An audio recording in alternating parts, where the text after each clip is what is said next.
আসসালামু আলাইকুম ওয়ারহমতুল্লাহ।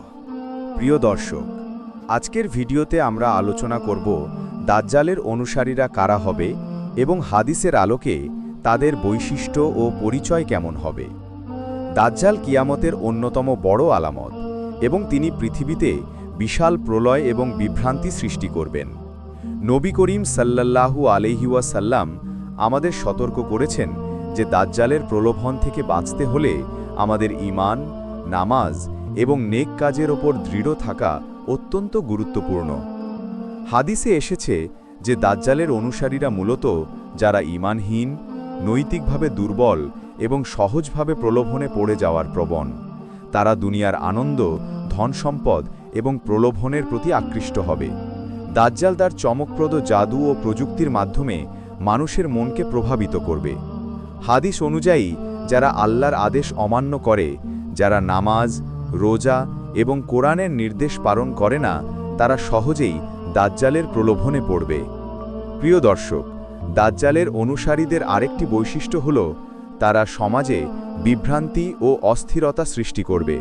তারা অন্যদেরকে ভুল পথে পরিচালিত করবে এবং দুনিয়ার ক্ষণস্থায়ী আনন্দের জন্য সত্যকে মিথ্যা বলবে। হাদিসের বিশ্লেষণ অনুযায়ী দাজ্জালের সময়ে মুসলিমদের মধ্যে যারা নৈতিক ও আধ্যাত্মিকভাবে দুর্বল, তারা সহজেই বিভ্রান্ত হবে। দাজ্জালের অনুসারীরা ধর্মীয় জ্ঞানহীন, অনুশাসনহীন এবং দুনিয়াবাদী প্রলোভনের প্রতি অতি আসক্ত। হাদিসে আরও উল্লেখ আছে যে দাজ্জালের অনুসারীরা সংখ্যায় কম নয়, বরং বিশ্বের বিভিন্ন দেশ এবং অঞ্চলে ছড়িয়ে থাকবে। তারা সামাজিক মিডিয়া, প্রযুক্তি, রাজনীতি এবং অর্থনৈতিক প্রভাব ব্যবহার করে মুসলিমদেরকে বিভ্রান্ত করবে। যারা আল্লাহর পথে অটল থাকবে তারা দাজ্জালের প্রভাব থেকে সুরক্ষিত থাকবে। নবী করিম সাল্লাল্লাহু আলাইহি ওয়াসাল্লাম বলেছেন, যারা আল্লাহর নেক আমল করবে এবং তার প্রতি বিশ্বাস স্থির রাখবে তারা দাজ্জালের প্রলোভন থেকে রক্ষা পাবে। ভিডিওটির মূল শিক্ষা হল দাজ্জালের অনুসারীদের চিহ্ন ও বৈশিষ্ট্য চিহ্নিত করা, যাতে আমরা তাদের বিভ্রান্তি থেকে নিজেকে দূরে রাখতে পারি।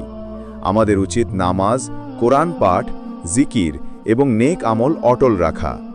দাজ্জালের প্রলোভনের সময় ধৈর্য, ধ্যান ও ঈমান আমাদের সবচেয়ে বড় আশ্রয়।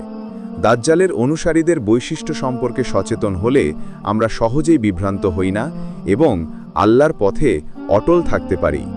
প্রিয় দর্শক, ভিডিওটি যদি আপনার ভালো লেগে থাকে তাহলে সাবস্ক্রাইব করুন, লাইক করুন এবং বন্ধু ও পরিবারের সঙ্গে শেয়ার করুন, যাতে সবাই দাজ্জালের অনুসারীরা কারা হবে এবং আমরা কিভাবে এই প্রলোভন থেকে মুক্ত থাকতে পারি।